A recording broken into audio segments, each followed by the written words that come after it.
Magandang araw mga kaibigan. Sa ngayon po, nakarating na ang Pangulong Duterte sa Netherlands. Bago siya lumapag, yung kanyang eroplano sa Netherlands, nagbigay siya ng mensahe para sa taong bayan, lalo na sa mga tao na naniniwala at nagmamahal sa kanya. So, basahin ko lang ang kanyang mensahe. Napakahalaga ito na paniwalaan natin siya, sundin natin siya. Basahin ko. Post ito ng DZAR 4 hours ago. Okay ako. Do not worry. And I think it has something to do with law and order noon. At sinasabi ko naman sa mga pulis at military na magtrabaho kayo at ako ang managot. So, ito na nga. For all of the whatever happened in the past, ako na yung nag-prompt sa ating law enforcement pati military. Sinabihan ko na, I will protect you and ako ang managot sa lahat. This will be a long legal proceedings, but I say to you, I will continue to serve the country. So be it kung ganon ang destiny ko. Salamat. Yan po ang mensahe sa ating Pangulo. Medyo maiyak-iyak ako. Kailang lalo akong napapahanga sa kanya. Talagang makita mo yung kanyang pagmamahal sa bayang Pilipinas. Unang mensahe is, do not worry, okay siya. Alam ko, parehas ko maraming nalulungkot, naawa, at kung ano ang damdamin. But please, let us be calm, Huwag nating pairalin ang ating mga emosyon. Lalo na yung nagbabalak kung anong binabalak na masama. Tandaan niyo yung mensahe rin ni Mayor Baste na huwag gagawa ng masama o yung manawagan ng people power o ano na dyan. Kasi baka patibong lang ito, sabi ni Mayor Baste, na kung magkagulo, mayroon ng rason ang administrasyong ito na i-declare ang martial law at hindi na matutuloy ang eleksyon. Sabi ni Mayor Baste, ilabas nyo na lang ang galit nyo panahon sa eleksyon, panahon sa gamit lang, ballpen o lang, sa balota, doon.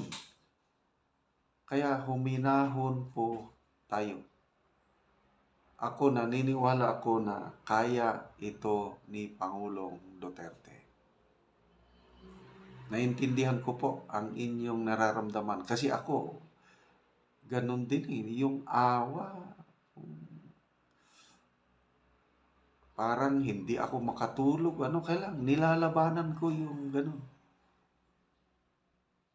So, ibigay na lang po natin ito sa Panginoon. God is in control. Meron pong salita ng Panginoon sa Biblia, do not worry. Can you add your life by worrying? Do not worry about tomorrow. It's a command ng Panginoon na do not worry. So, although ang context sa sinasabi ng Panginoon is about clothing, about food, about health, yung needs of this life, yun ang context. But in the same manner, itong political situation sa bansa natin ngayon, Huwag niyong pabayaan na ma-stress kayo, lalo na mga kapwa ko, senior citizens. It's bad for our health yung na-stress kayo, nagwo-worry para kay Pangulong Duterte. Hindi yun makakatulong sa kanya. Ang makakatulong po is your prayer. Just continue praying, believing that God is in control. Romans 8:28, anong sabi doon? For all things work together for good to those who love God, to those who are called according to His purpose. It's God's will na nagpresidente si Tatay Digong at ginawa niya yung dapat niyang gawin. At naranasan natin yung katahimikan. Hindi naman perfect society ang bansa nung siya presidente, but naramdaman natin yung ganda ng sitwasyon nung kapanahonan niya. So, ngayon is nandyan na siya. It's destiny, sabi niya eh. So be it. I will continue to serve the country. Yes, kahit senior, kahit private citizen na siya ngayon, he's still facing trial sa isang foreign country. Ako hindi ko inaakala na mangyayari ito eh. But ito na, nangyari na. So acceptance, tanggapin na lang po natin. Tanggapin na lang po natin na inalaw ito ng Diyos dahil meron po siyang purpose. Kung ano yung purpose na yun ang tanong natin. Lord, what is your purpose? Show us. And may your will be done. Yes, God is in control. So, ulitin ko, huwag tayong gagawa ng marahas, huwag tayong mag-isip ng kung ano-ano dyan. Let's be law-abiding citizens, believing in justice. God is the ultimate judge. Okay? So kung ano ang kahinatnan nitong trial ni Tatay Digong, let's just trust ang legal proceedings. Abogado naman siya eh. Nandun na sina BP Sara. Papunta pa, parang Dubai pa.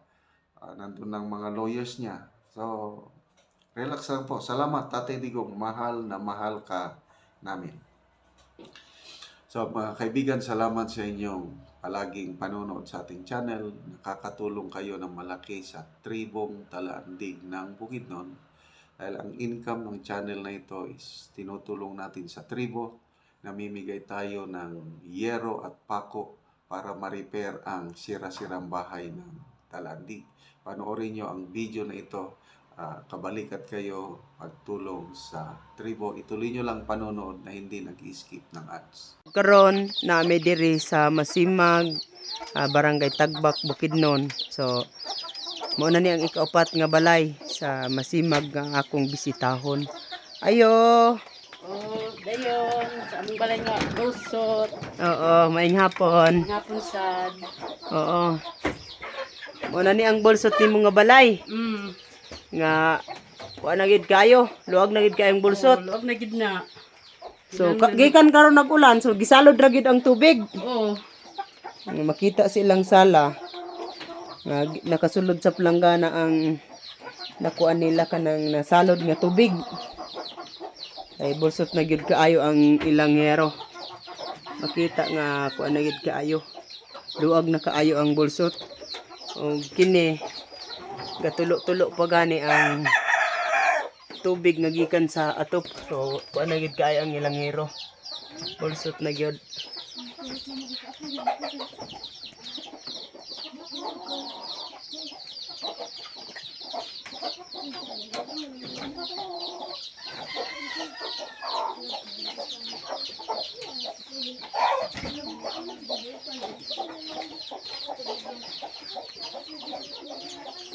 So karon nga nakita naman gid ang inyong balay nga bulsot na, mag-ready na mo og manguha na mo og kahoy kay naa na mi stock nga lansang, pako, plincent nga ihatag sa sama sa inyo nga nagkalisod sa inyong balay og tulo na. Oh. Og karon unsa ang imong ikasulti nga matagaan na ka og yero? Salamat gid sa Ginoo sa dayon sa. Salamat pud sa nagtan-aw. Oo. Dahil salamat po sa nag-sponsor ani nga kuan programa nga manghatag og sin kanang buslot na gyud iyang balay. Daghang gid salamat. Sige, salamat. Sige.